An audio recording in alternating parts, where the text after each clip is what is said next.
Good morning, folks. This is Andy Davis. About 7 a.m. I'm here on Conesus Lake. Just going to go over what we did this week. So, what I'm seeing here, I don't like.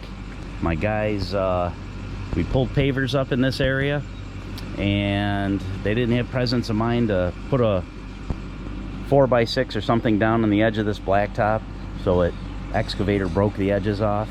So now we're going to end up cutting this into like a half moon entrance for their pavers. Difference between a good carpenter and a bad one, they all make mistakes, it's hiding them. So we're gonna dress that up and hide that mistake. So I threw that 4x6 there to tell my guys to bury it so they don't continue to break that off. We've got kind of a disaster zone look. We're good at making messes. It's gonna look a lot better when we're done, obviously. So we're gonna do cultured stone down the side of this house. We're gonna do pavers all the way up tight to this shed. We found an old drainage line around the shed that sloped towards the lake on this side. So we had to pull it all up because we wanted to go the other way. We don't want it under our pavers. And this shed has no gutters on it, so water's gonna be dumping right off. We're gonna have to control all that water. We're gonna be kind of brief and concise here. We've got a lot to do today, and I'm just here to load up my excavator and kind of do a once over. So Devin's got the base block in for our wall that we're going to be building. I expect we're going to get materials late Monday or early Tuesday morning. We poured all of our sonotubes for the carpenters to build their deck. There's 11 of them, 24 inches. That was kind of a challenge because there's so many rock and boulders, and we found a stump, all kinds of goodies in here. Looks like a bit of a disaster zone. We started grading, getting the dirt out so we can get our crusher run stone in for the base for our concrete pad that we're going to be pouring. We've got another tile line over here we're going to have to deal with. I see a chunk of sonotube up here I want to get out, try to get my guys to do a good cleanup at the end of the day. I don't want to leave it any uglier than it has to be if I can help it. We're the proud new owners of this skid steer. I bought it from my rental company that I rent from, over the phone with them, had a discussion, and I said I really hate to let this skid steer go. I can certainly use it, so we're going to own the forks and the bucket and the skid steer itself. So we've got some markings here for our tile line for drainage. I've got a gutter guy coming on Monday afternoon, 4 o'clock. I want to change these gutters, how they're routed, have it come down, and I don't want to see any of this above grade. I just want to see this above grade. The rest of it, we're going to make all our connections, do everything below grade, secure it real well, not with drywall screws like I see here. We'll use stainless steel screws, glue everything, use solid smooth walled pipe so it doesn't trap debris rather than all the corrugated pipe that I've been seeing. We had to put another 8-ton load of crusher run stone in here because we had used some around our sonotubes and the base. Next week we got our work cut out for us.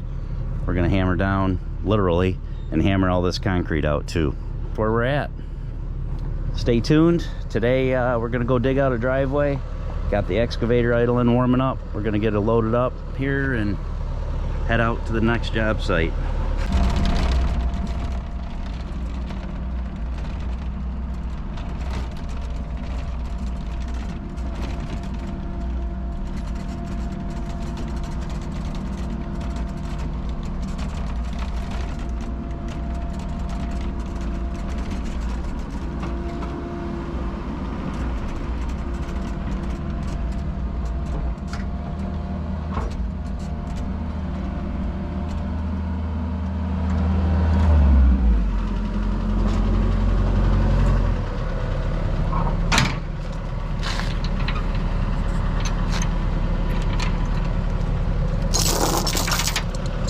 I've had these chains cut short, the same length to the link, so when we hook this excavator up, it's my guys can't screw it up, have it too far back.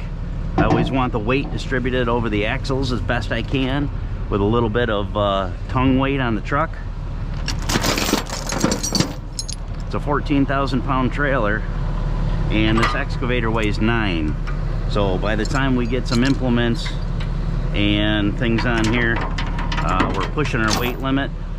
I don't want to exceed it, so, and it's a lot on a 3/4 ton truck, not on the diesel engine that's in it, but on the weight of the truck itself.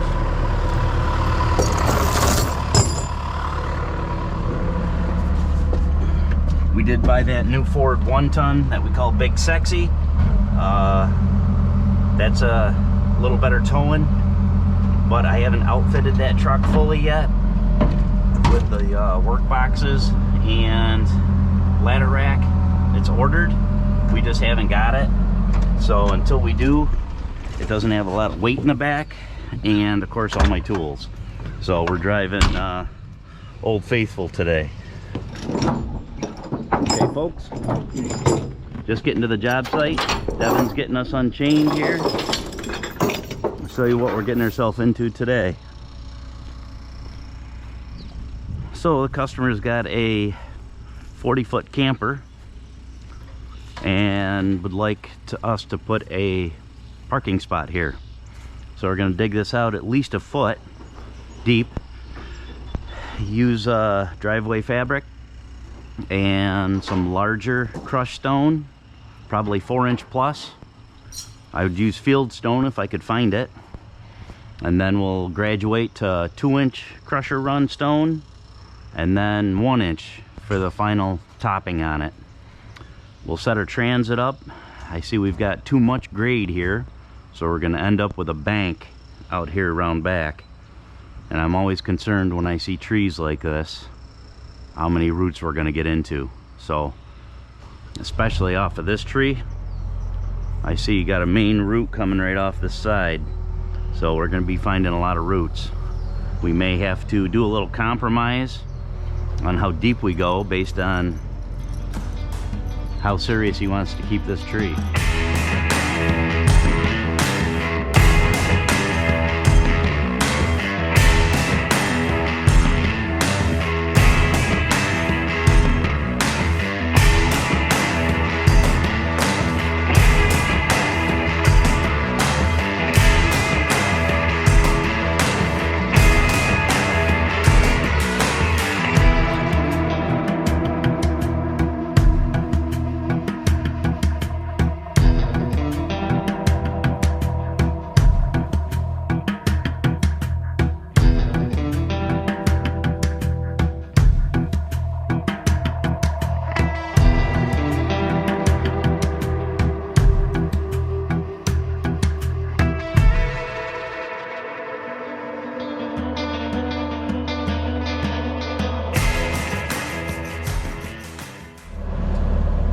Okay, we're digging a trench for the electrician, the same location where we're doing the driveway.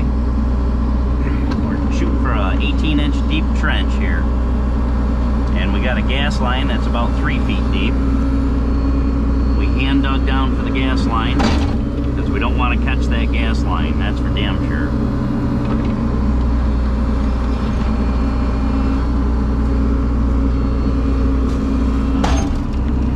Putting everything on the right side of this trench so I can push it back in when we're done without tearing the whole yard up. We're already tearing up this right side with a dump truck doing this dry, so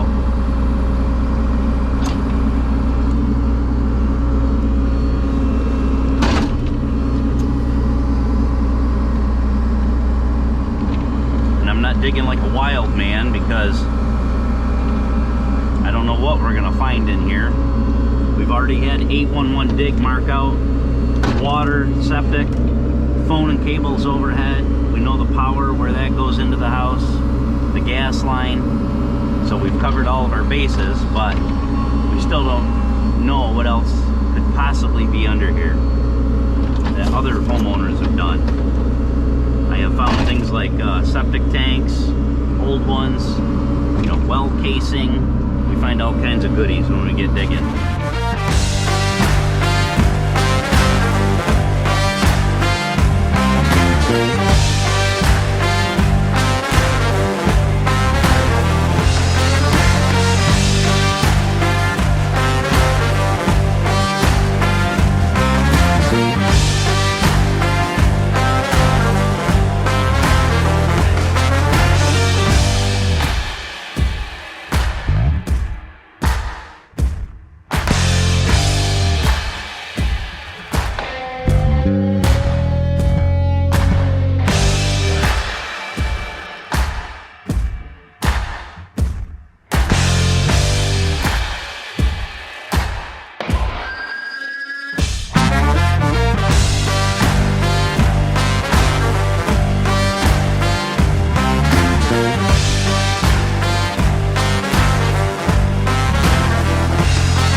Penny May.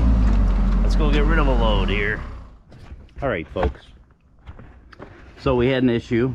All those roots that I loaded got wadded up, so the tailgate couldn't swing open. They all got jammed in it. So I had to take the tailgate off, drop it on the ground, dump that load of mixed dirt and roots, and load this damn 400-pound tailgate in the dump truck by myself. And now we're going to try to get it back in where it belongs here. I'm sure as hell not going to do it by hand. So we came back to the shop so we can use our tractor.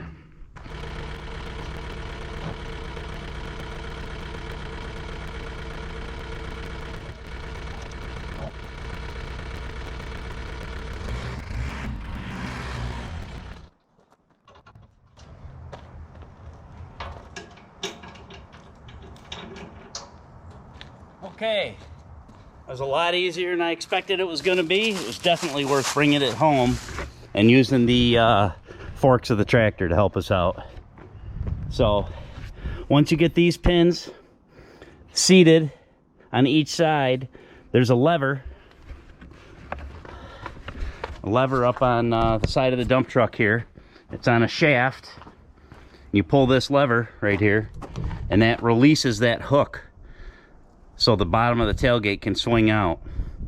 So we just had to get the pins back inside there, close that lever, which in turn closes this hook, and then I was able to lift her up, slam her shut, put the pins back in the top on each side, reattach our chains. The chains, what they do is if you decide you want to drop the tailgate, which is what I should have done with that root ball, so everything can slide right out. So you pull the top pins, leave this closed, and you can drop your tailgate down so it doesn't swing all the way down and drop and dangle. That's what these chains do. They keep it and drop it flat. And then you can dump the load, whatever you're hauling. Okay, I just saw the UPS or FedEx man pull in while I was fixing that tailgate. Came over here to open this box up. This is a new saw that we ordered. It's a circular saw that cuts metal. It'll cut through rebar like you'd cut a 2x4. So I'm gonna give you guys a demonstration of this bad boy, because I can't wait unless the blade didn't come with it. I know I ordered a blade. Let's see here. It probably doesn't come with a blade. Ah, it does have a blade. Excellent. Okay, so it comes with a blade. Do a little advertising for Milwaukee here real quick. So this is a metal cutting blade.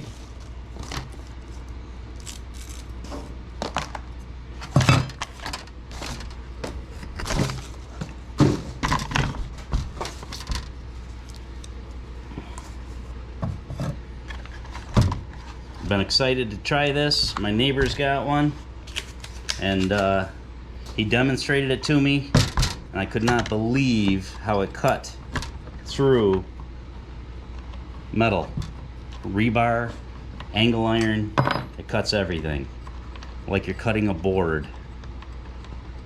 So rather than using a demolition saw, big saw, or carrying a chop saw with us, we're now gonna, which are gas operated, the chop saw is electric. We're going to have a battery operated, portable, small, handy. Quite excited about this, as you can hear in my tone of voice, I think. A saw. My guys will probably be just as excited. Isn't it amazing how happy we are over a new tool that makes our life so much easier? Especially if it works as good as we think it's gonna. It's all hyped up in my mind. So, okay. Let's see if I got a battery around here. It's the next thing.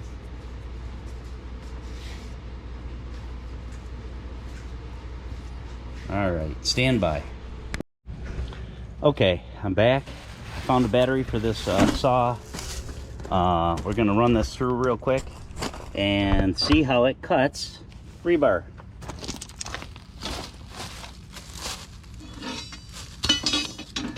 Don't tell my mother I'm not wearing my safety glasses either. That right there is gonna save me many hours in labor.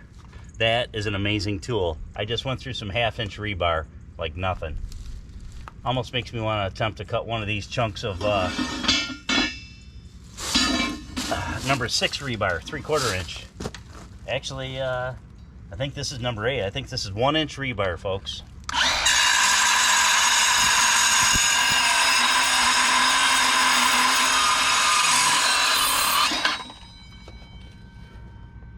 One-inch rebar. Went right through it. Portable saw. Outstanding. I'm very excited. All right, it'll be show and tell Monday morning. That's for sure with the guys.